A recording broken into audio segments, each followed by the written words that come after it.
Hello बच्चों। आज हम कक्षा 9 गणित के अध्याय 5 जिसका नाम है यूक्लिड की ज्यामिति का परिचय। तो सबसे पहले हम इसके कॉन्सेप्ट को समझेंगे कि ज्यामिति क्या होती है। तो इसमें कुछ पॉइंट दे रखे हैं, पहले हम इन्हें समझेंगे।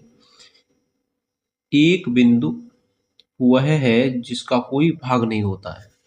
देखिए बच्चों, बिंदु या पॉइंट वो होता है जिसका कोई भाग नहीं होता है। जैसे ये पॉइंट है, ठीक है, तो इसकी न लंबाई है न चौड़ाई है, मतलब इसका कोई भाग नहीं है, तो इसे हम क्या कहते हैं, पॉइंट।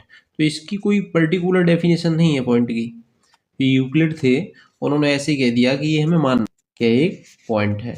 नेक्स्ट क्या है, एक रेखा चौड़ाई रहित लंबाई। जो रेखा होती है इसकी चौड़ाई नहीं होती है, चौड़ाई रहित लंबाई, ठीक है। तीसरा है, एक रेखा के सिरे बिंदु होते हैं। ये रेखा है, इसकी जो सिरे हैं ये क्या होते हैं, बिंदु। वैसे तो रेखा ही बिंदुओं से मिलकर बनती है, ठीक है। एक रेखा के सिरे बिंदु होते हैं। एक सीधी रेखा ऐसी रेखा है जो स्वयं पर बिंदुओं के साथ सपाट रूप से स्थित होती है। एक सीधी रेखा मतलब स्वयं बिंदुओं के साथ। तो मैंने अभी कहा था कि रेखा बिंदुओं से मिलकर बनती है, तो इसमें अनेक बिंदु होते हैं, अनंत, ठीक है। ये बिंदुओं से, ठीक है। नेक्स्ट है पांचवा, एक पृष्ठ सरफेस वह है जिसकी केवल लंबाई और चौड़ाई होती है। जैसे ये जो पेज है ये क्या है, एक सरफेस है, तो इसकी क्या है, देखो, चौड़ाई और लंबाई। तीसरी कोई चीज इसमें है ही नहीं, लंबाई है और चौड़ाई है, तो क्या है, एक सरफेस। जैसे बोर्ड है, आप पढ़ते हैं बोर्ड, या ये कागज या मेज का पृष्ठ, ये क्या है, सरफेस, जिनके पास केवल लंबाई और चौड़ाई होती है। पृष्ठ के किनारे रेखाएं होती हैं। जैसे ये पृष्ठ है, सरफेस, तो इसकी जो किनारे हैं वो रेखाएं होती हैं, जैसे ये है, ठीक है, और ये चौड़ाई वाली। सातवां है, एक समतल पृष्ठ ऐसा पृष्ठ है जो स्वयं पर सीधी रेखाओं के साथ सपाट रूप से स्थित होता है। जैसे ये क्या है, एक समतल पृष्ठ है, ये जो पेज है, तो ये एक सीधी रेखाओं के साथ मतलब सपाट होता है, ठीक है। तो इस पे अनेक रेखाएं होंगी ऐसे। नेक्स्ट पॉइंट देखते हैं। आगे हमें यूक्लिड के कुछ अभिग्रहित दे रखे हैं। अभिग्रहित या अभिधारणाएं वो होती हैं जिन्हें हम ऐसे ही मान लेते हैं, प्रूफ नहीं करते हैं। जैसे अभी अपना पॉइंट है, उसे प्रूफ नहीं किया यूक्लिड ने, ऐसे ही जैसे यूनिवर्सल ट्रुथ है, जैसे ये पृष्ठ है या पॉइंट है, इन्हें प्रूफ नहीं किया है, ठीक है। तो यूक्लिड के कुछ अभिग्रहित को बिना उनके द्वारा दिए गए क्रम में नीचे दिया जा रहा है। वे वस्तुएं जो एक ही वस्तु के बराबर हों, एक दूसरे के बराबर होती है। जैसे हमारे पास ये दो पेन है, ठीक है, तो ये क्या है, एक दूसरे के बराबर है। जैसे अब अभिग्रत में कहा गया है, वे वस्तुएं जो एक ही वस्तु के बराबर हों, एक दूसरे के बराबर होती है। तो ये जो पेन है वो हर तरह से एक दूसरे के बराबर है। नेक्स्ट देखते हैं, यदि बराबरों को बराबरों में जोड़ा जाए तो पूर्ण भी बराबर होता है। जैसे समझते हैं हम, जैसे दो बराबर होता है दो के, ठीक है। अब आगे कह रहा है, यदि बराबरों में बराबरों को जोड़ा जाए तो पूर्ण भी बराबर होता है। ये क्या है, दो और दो बराबर है। अब इसमें हम समान यानी बराबर जोड़ देते हैं, एक और ऐड कर देते हैं, ठीक है, दोनों तरफ।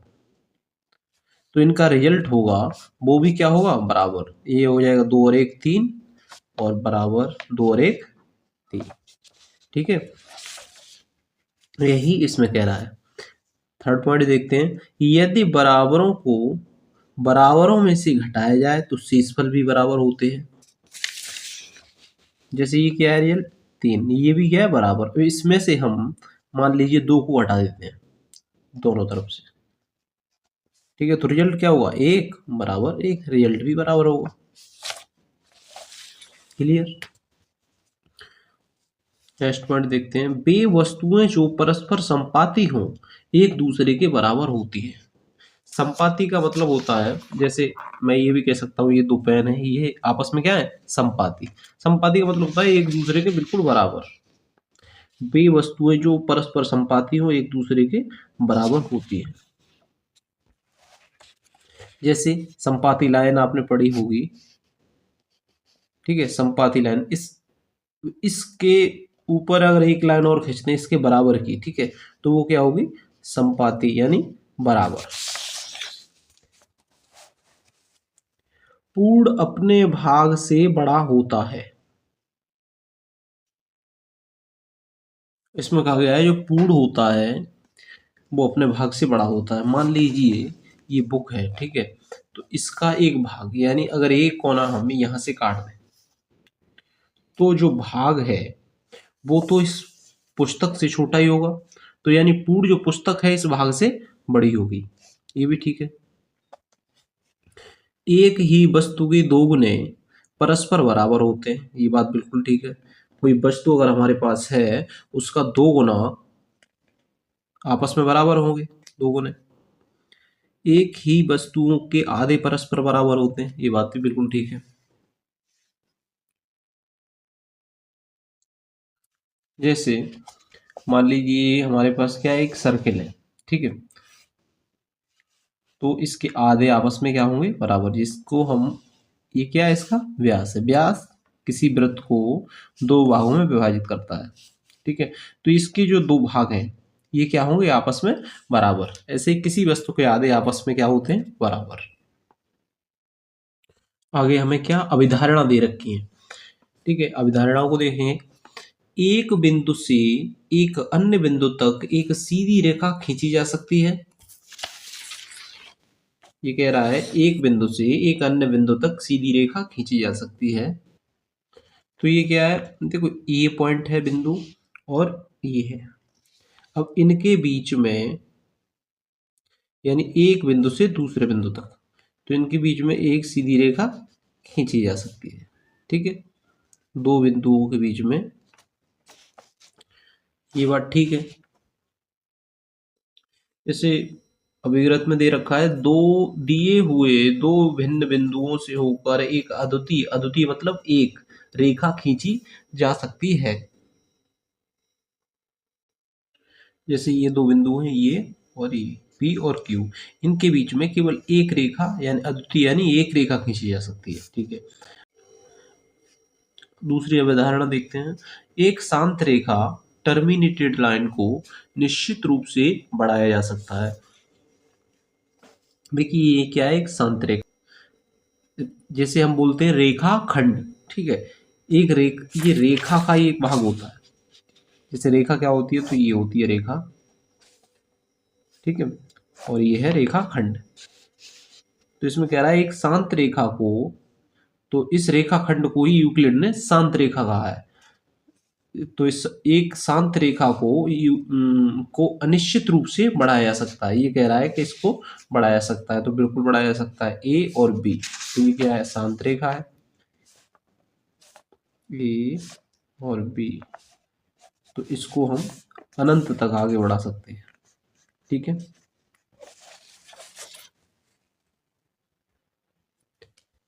तीसरा पॉइंट देखते हैं। किसी को केंद्र मानकर और किसी त्रिज्या से एक वृत्त खींचा जा सकता है।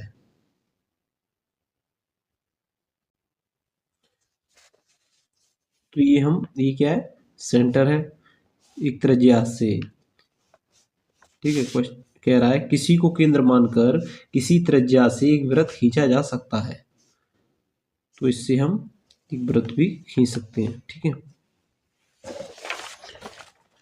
नेक्स्ट है कि सभी समकोण एक दूसरे के बराबर होते हैं। कि समकोण कितने 90 डिग्री का होता है, तो ये आपस में क्या होंगे बराबर होंगे। कितने भी समकोण हो वो सब बराबर ही होंगे। देखिए ये जो पांचवी अवधारणा ये इंपॉर्टेंट है, ठीक है। यदि एक सीधी रेखा दो सीधी रेखाओं पर गिरकर अपने एक ही ओर दो अंतःकोण इस प्रकार बनाए कि इन दोनों कोणों का योग मिलकर दो समकोणों से कम हो, तो भी दोनों सीधी रेखाएं निश्चित रूप से बढ़ाए जाने पर उसी ओर मिलती हैं जिस ओर यह योग दो समकोणों से कम होता है। देखिए ये दो रेखाएं हमारे पास, ठीक है। यदि एक सीधी रेखा दो सीधी रेखाओं पर गिरकर, ये जो तीसरी जो रेखा है ये इन पर गिरी हुई है, तो एक ओर स्थित अंतःकोण, ये अंतःकोण है, ये दोनों 90-90 से कम है, ठीक है। यानी दो समकोणों से कम है। तो अगर इसी साइड जिधर इस ये जो अंतःकोण है इधर को हम बढ़ाएंगे तो ये आगे ले जाने पर एक दूसरे से मिल जाएंगी रेखाएं, ठीक है। यही कह रहा है ये। प्रश्नावली 5.1 को हल करेंगे। क्वेश्चन नंबर 1 देखते हैं। निम्नलिखित कथनों में से कौन से कथन सत्य हैं और कौन से असत्य हैं? अपने उत्तरों के लिए कारण दीजिए। हमें ये बताना है कि कौन सा सत्य है और असत्य कौन सा असत्य, और अपने उत्तरों के लिए कारण भी बताना है। फर्स्ट पार्ट है, एक बिंदु से होकर केवल एक ही रेखा खींची जा सकती है। तो ये जो कथन है वो क्या है? असत्य। क्यों? कि एक बिंदु से होकर, सत्य, एक बिंदु से होकर अनेक रेखाएं खींची जा सकती हैं, अनंत। देखिए ये क्या है? एक पॉइंट है, तो इससे हम ऐसे भी एक रेखा खींच सकते हैं, ऐसे भी खींच सकते हैं, और ये भी रेखा खींच सकते हैं। मतलब हम जितनी चाहे उतनी रेखाएं खींच सकते हैं। तो इसका उत्तर लिख देंगे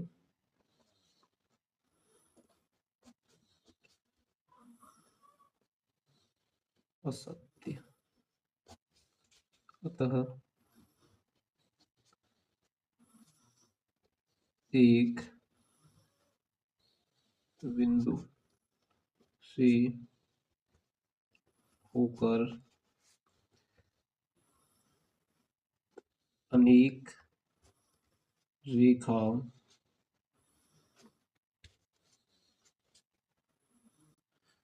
अनेक रेखा खींची जा सकती हैं।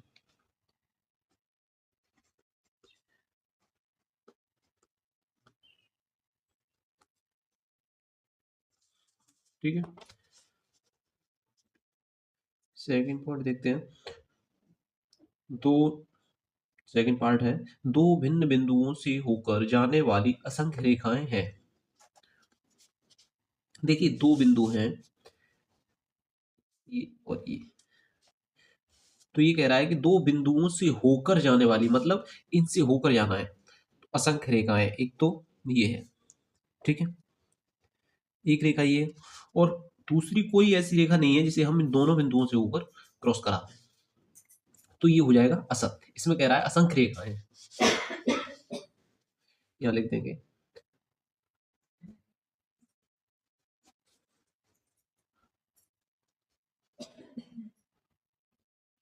असत्य।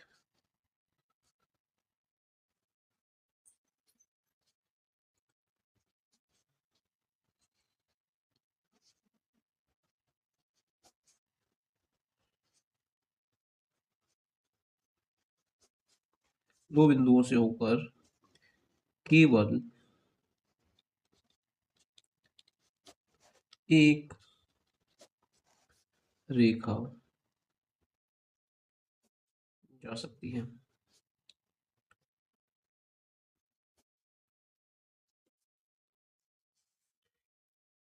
तीसरा है, एक शांत रेखा एक शांत रेखा दोनों ओर अनिश्चित रूप से बढ़ाई जा सकती है।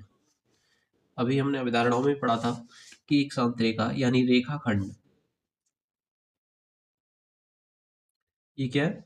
रेखाखंड, ये हमने भी पढ़ा था।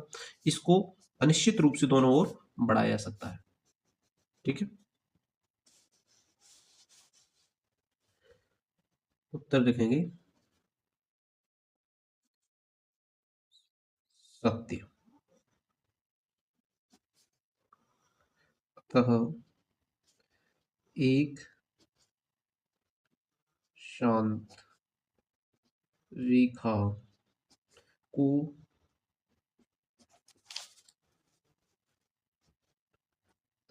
अनिश्चित रूप से दोनों ओर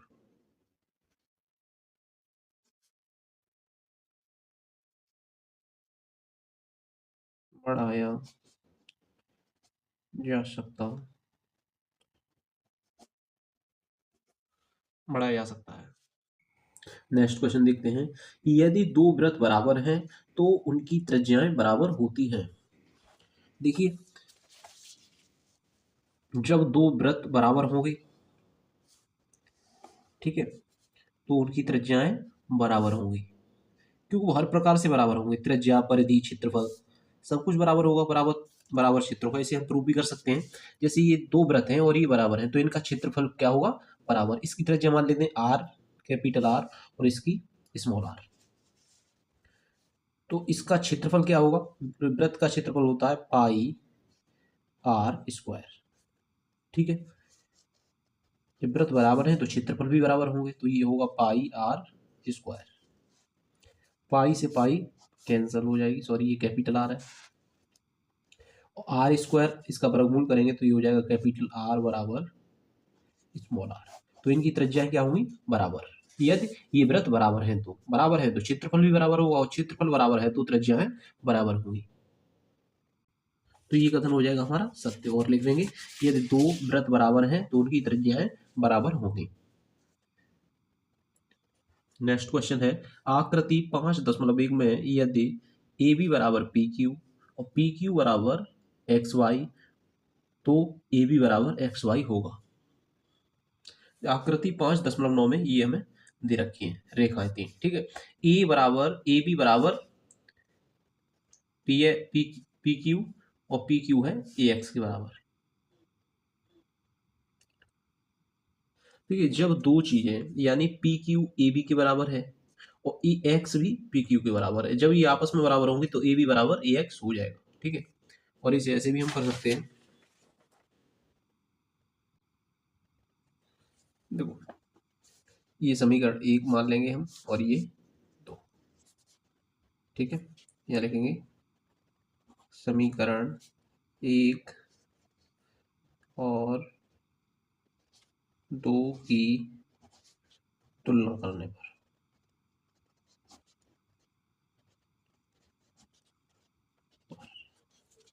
जब इनकी तुलना करेंगे तो देखो पी क्यू से पी क्यू कैंसिल हो जाएगा। ठीक है, तो बचेगा क्या? ए बी बराबर एक्स वाई। ठीक है, दूसरा क्वेश्चन देखते हैं। निम्नलिखित पदों में से प्रत्येक की परिभाषा दीजिए। क्या इनके लिए कुछ ऐसे पद हैं जिन्हें परिभाषित करने की आवश्यकता है? वे क्या हैं और आप इन्हें कैसे परिभाषित कर पाएंगे? तो फर्स्ट पार्ट में दो समांतर रेखाएं। ये समांतर रेखाएं क्या होती हैं?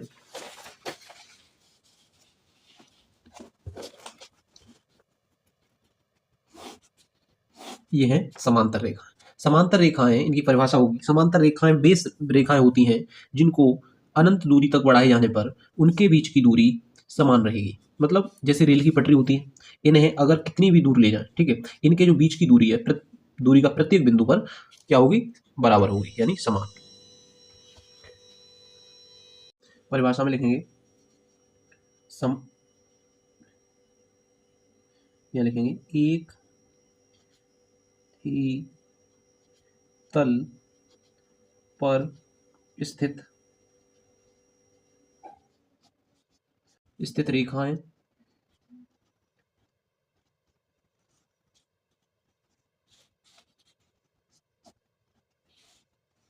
समान एक ही तल पर स्थित रेखाएं समांतर कहलाती हैं जब उन्हें अनिश्चित दूरी तक बढ़ाने पर उनके बीच की दूरी समान रहती है। ठीक है। देखिए लंब रेखाएं क्या होती हैं, जो किसी बिंदु पर एक दूसरे को काटती हैं और 90 अंश का एक कोण बनाती हैं, यानी एक समकोण बनाती हैं। ठीक है। तीसरा पॉइंट है रेखाखंड। रेखाखंड दो बिंदुओं के बीच स्थित रेखा जिसको अनिश्चित रूप से दोनों ओर बढ़ाया जा सके। इसकी डेफिनेशन ये हो जाएगी, वृत्त की त्रिज्या क्या होती है, किसी वृत्त के केंद्र से समान दूरी पर मिले। ठीक है, परिधि और केंद्र से, यानी किसी वृत्त के केंद्र और परिधि के बीच की दूरी। जो आखिरी क्वेश्चन है इसका, वर्ग। वर्ग क्या होता है, जिसके आमने सामने की भुजाएं बराबर हों और जिसका प्रत्येक कोण समकोण हो, उसे क्या कहते हैं हम, वर्ग। तो इस वीडियो के माध्यम से हमने इस प्रश्नावली 5.1 के सिर्फ 2 क्वेश्चन को हल किया है। 6 क्वेश्चन को हम नेक्स्ट वीडियो में करेंगे। वीडियो में आखिरी तक हमारे साथ बने रहने के लिए आप सभी का धन्यवाद।